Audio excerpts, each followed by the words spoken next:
Hello, it's Ricardo and welcome back to Elite Dangerous. Now, I don't normally get involved in speculation, but I thought it's worthwhile seeing as Elite and Frontier have been very, shall we say, cagey about the future aspects of the game that are going to come later on in the year, that we try and break down and think about what it could be. Could it be ship interiors? I mean, everyone's been asking about it. Or could it be something else?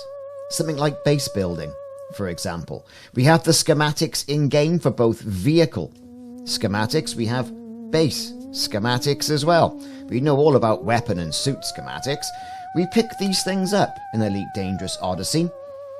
Some we can use, some we can't. So what's it all about? Could it be leading in? Could what's coming be in plain sight? Let's have a look, have a think about it, and break it down.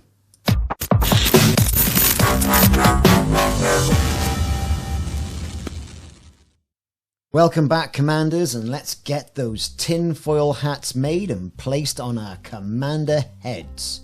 Indeed, we're going to have a little bit of think about this, a little bit of conjecture, a little bit of thought, a little bit of breaking down what could be happening for these special features in Elite Dangerous. Now, here's the thing, we don't know.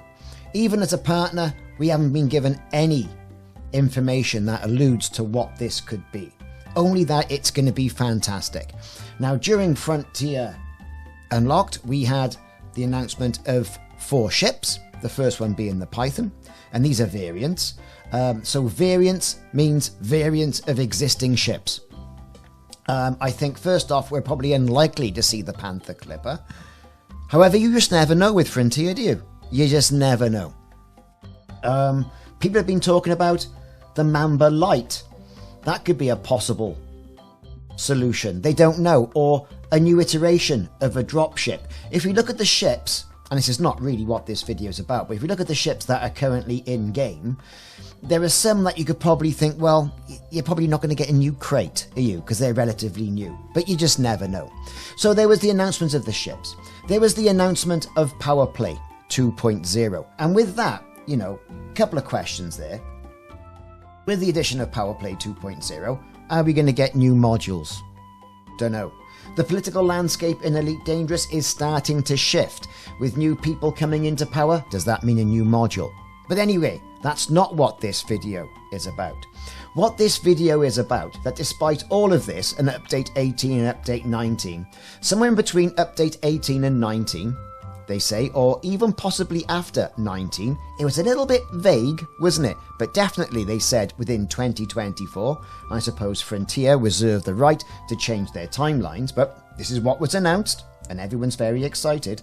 There's going to be a special feature. Now, what's this special feature going to be all about? I, for one, do not know. Lots of conjecture, lots of thinking going on within the Elite Dangerous community. Nobody really knows. But the first thing that comes to everyone's mind, well, if we're getting these 4 new variants of ships, is there going to be ship interiors? Now, I've often said, what is ship interiors going to bring to the game? I don't really know. I really don't know. I mean, it does bring some sort of aspect to Star Citizen, but Elite Dangerous is not Star Citizen, is it? And never will be. These are 2 similar but completely different games. One of the things I've always said in regards to ship interiors in Elite Dangerous is that the game moves at a faster pace. Can you imagine being down in your veritable engine room of your brand new Python Mark II, for example, and you get mugged off by pirates? All of a sudden you've got to drop what you're doing, whatever that might be, and then run to the cockpit to do something. Because you can't rely on your multi-crew, can you really? Or your NPC crew. I mean, what do? They may fly an SLF or take command of your ship to a fashion while you're doing something. That could be an option, it could be an aspect, I don't know. How much gameplay are we going to get out of it? Everyone's been asking for it. Once you actually get it, what are you going to do with it? I mean, there are indeed strong arguments for ship interiors. Immersion, that classic term that's always used with Elite. Oh, the immersion, right?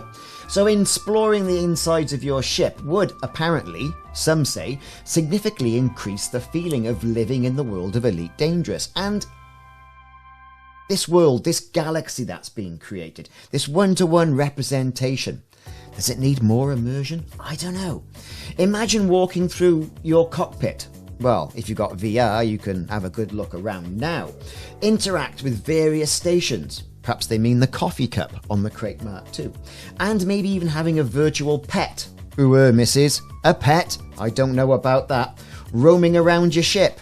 Now, who wants a cat roaming around, getting in all sorts of things, biting through wires and generally being a pain in the spacesuit's backside? You just don't know. But everyone's saying, how can you create a better connection with a ship? And they say that ship interiors could be the way. New gameplay opportunities. Now this I've kind of struggled with, but this would be probably around repairing bits of your ship using mini games, a new sort of like gameplay mechanic, or if you imagine people boarding your ship, or you doing these repairs on your ship to get yourself working, having a more or better success rate than what your AFMU, your auto field maintenance unit could possibly do.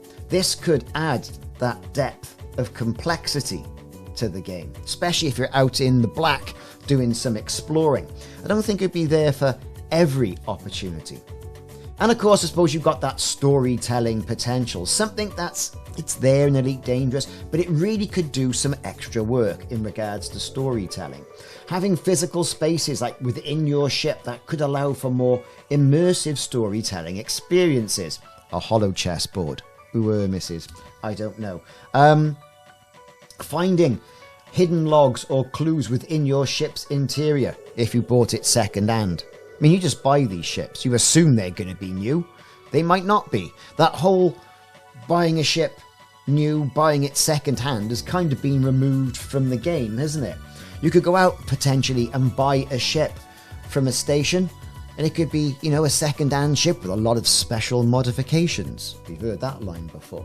Anyway, that's kind of been removed, but it could be an addition as well. And that would lend itself, I suppose, really to what Space Legs could give you. The arguments against Space Legs, for example, technical challenges, really. I mean, it's not going to be particularly easy. How many ships in game? Loads, with loads more coming. So imagine having ship interiors for each one of those. That would be a monumental task, and perhaps where areas of the game will perhaps be better served from that attention from the developers. There's that balancing of gameplay as well. Adding ship interiors could introduce new balancing challenges. How would combat work, for example, inside ships?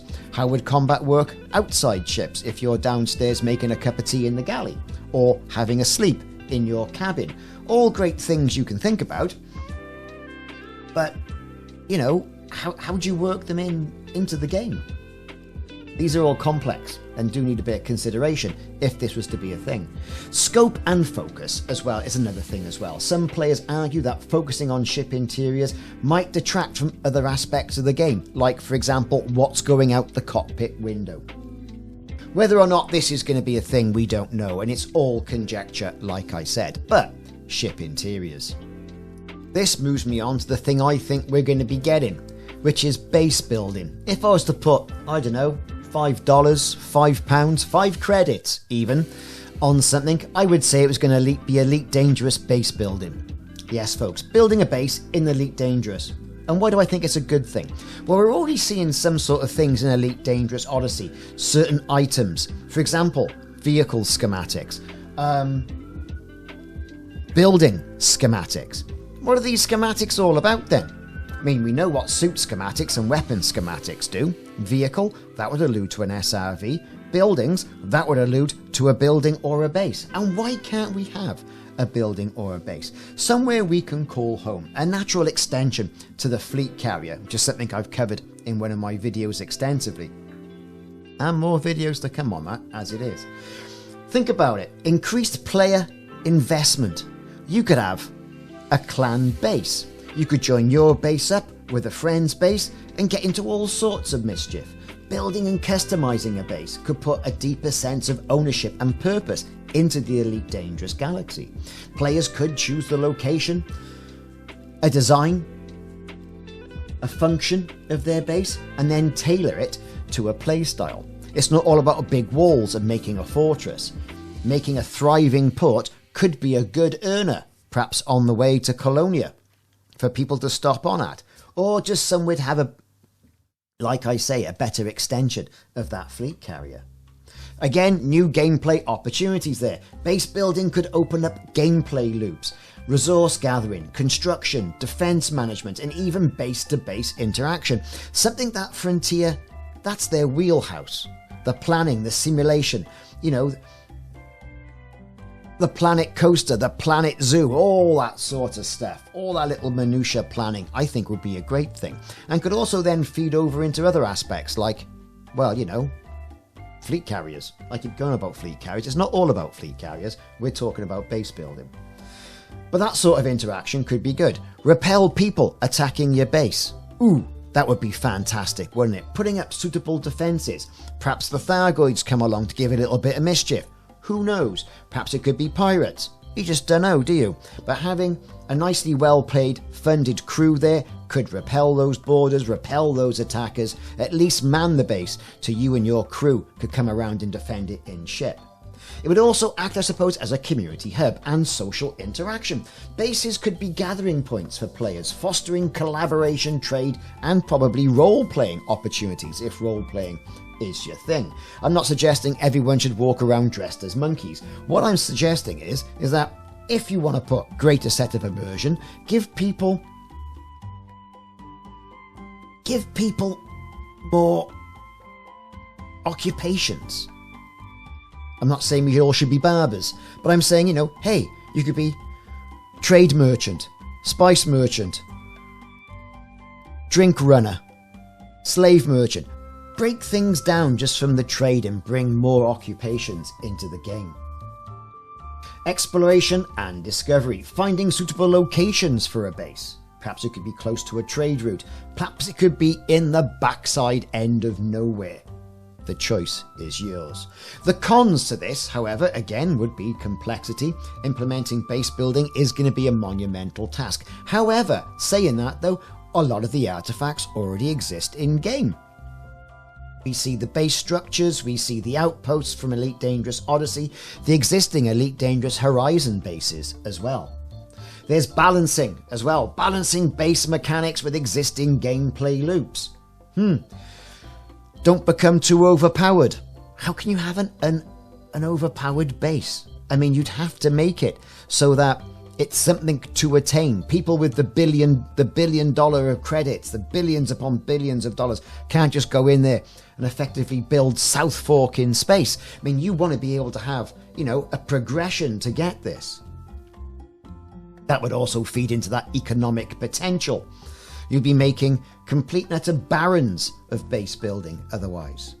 There's the performance impact as well. That would depend on the complexity of the bases that you allowed people to build, and would there be any griefing involved from the community? I don't know. I mean, griefing. I mean, it exists, don't get me wrong, but you can always play, you know, in a private group or even solo, to be honest with you. I suppose base building is not for everyone, but that's the beauty of Elite Dangerous Odyssey, and probably the games that came before it and the games that are going to come after it, right? You haven't got to do Thargoid combat. You haven't got to do trade. You haven't got to do exploration. You can just do combat. You can be liquor running. You can be weapons running. You name it, you can be doing it. And that's the thing. It's that choice within the game. Anyway, things to think about. If you're still with me, thanks very much for watching. Like and subscribe the video. This has been a little bit of a breakdown of my thoughts from Frontier Unlocked and what they said there. People's minds are racing. People are getting very excited once again in Elite Dangerous, which is good for us, the players. See you soon in the next video.